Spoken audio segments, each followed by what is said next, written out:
یکی از نشانه های فروتنی اینه که انسان به کمالات هم اسران خودش جرأت و جسارت داشته باشه، اعتراف کنه. یه زمانی حضرت موسی علیه السلام با کمال جسارت برادرش هارون رو گفت هو افصح منی، او از من آدم فصیح‌تر و بلیغ‌تریه، سخنورتریه. این نشانه چیه؟ این که انسان جرأت و جسارت اینو داشته باشه که کسانی که دور بر او هستن، معمولا حسادت کجا میاد؟ جایی که منافع مشترک باشه. حسادت کجا میاد؟ تو همسنفیا میاد.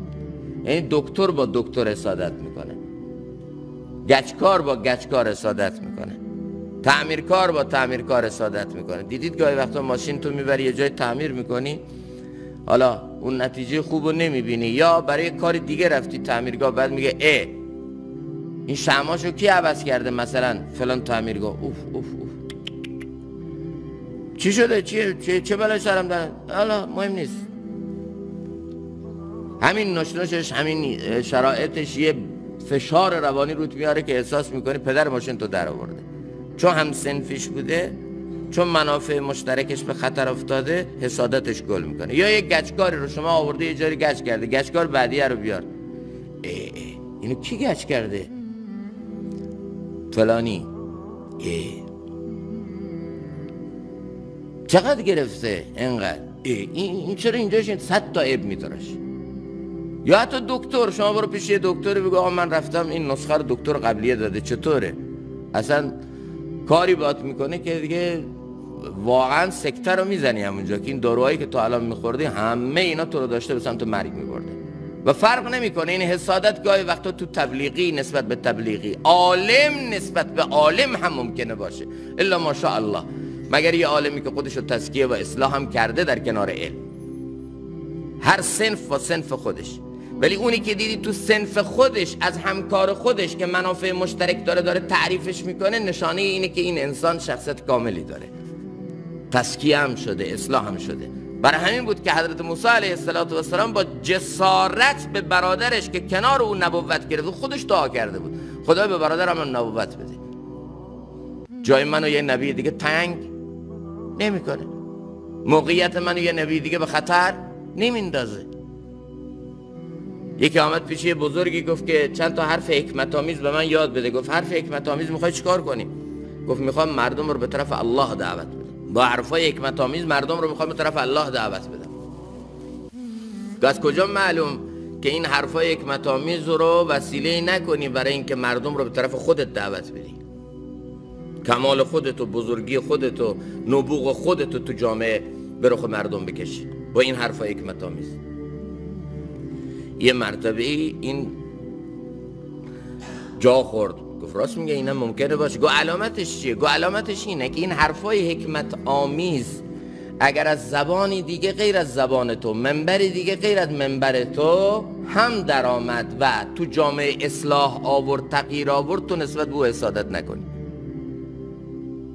نگی آقا فقط منبر من، فقط آقا نصیحت من، فقط حرف حقمونه که از زبان من در میاد، دیگرها باید خفه بشن چون منافع من به خطر میفته، جاه طلبی من به خطر میفته، ریاست من به خطر میفته. وقتی اینا آمد نشانه از اینه که تو حرف حق رو، حرف حکمت آمیز رو برای معرفی خدا به جامعه نمیخوای، برای معرفی خودت به جامعه میخوای.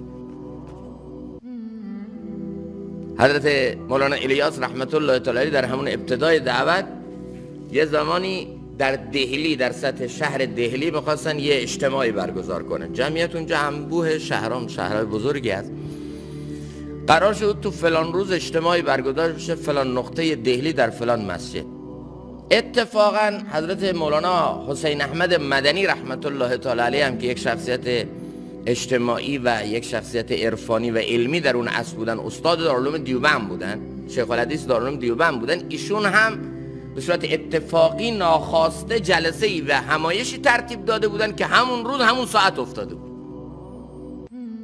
موقعی که جلسه داشت شروع میشد، یکی آمد بیخ گوش مولانا الیاس بهش گفت که مولانا شما امروز جلسه گذاشتید همین ساعت همین روز تو شهر دهلی، حضرت مولانا حسین احمد مدنی هم جلسه ترتیب دادن، اونم جلسه اصلاحی دارن. حضرت همون اول جلسه اعلان کرد جلسه ما تعطیله، همه عزیزان به جلسه مولانا حسین احمد مدنی در فلانجا برن شرکت کنن.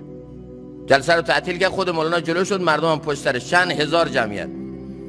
از اون طرف تو اون جلسه شروع شده بود، مولانا یک مقداری صحبت رو شروع کرده بود، یکی آمد کاغذ داد که مولانا همین الان جلسه در فلان نقطه شهر هم جلسه مولانا الیاس داره برگزار میشه. حضرت تا نامه رو خوند، اعلان کرد جلسه ما تعطیله. من نمیدونستم حضرت مولانا الیاس رحمت الله، حضرت مولانا الیاس هم ظاهرا در همین ساعت در همین شهر جلسه ای دارن. تداخل پیدا شده به خاطری که بتونیم از ایشون کسب فیض بکنیم، جلسه ما تعطیله، بریم به جلسه اونا شرکت کنیم. مولانا جلو شدن، مردم پشت سر، اینا از این ور اینا از این ور، وسط را به هم رسیدن. کجا میرید شما مولانا؟ ما میریم به جلسه شما. شما کجا میرید؟ ما میریم به جلسه شما. چون اصلا منبر من مهم نیست، مهم اینه که این جامعه اصلاح بشه، تو این جامعه تغییر بیاد. حالا با منبر مولانا الیاس جامعه تغییر میکنه، زهی سعادت، مسئولیت من کمتر، تازه بار من کمتر. و یا جامعه اصلاح بشه با منبر و تریمون حضرت مولانا حسین احمد مدنی. مهم اینه که جامعه اصلاح بشه، نه اینکه من معرفی بشم. ولی متاسفانه امروز همین دامنه رقابت‌های ناسالم و جنگ قدرت‌ها اینقدر زیاد شده که سر یک مسائل جزئی و پیش پا افتاده. می‌بینی جارویی هم دست یکی میدید مسجد جارو بزنه، فردا می‌بینی همونم کت خدای منطقش میخواد با همون سمتش یه جوری برای خودش یه مرتبه و جایگاه دنیوی درست کنه.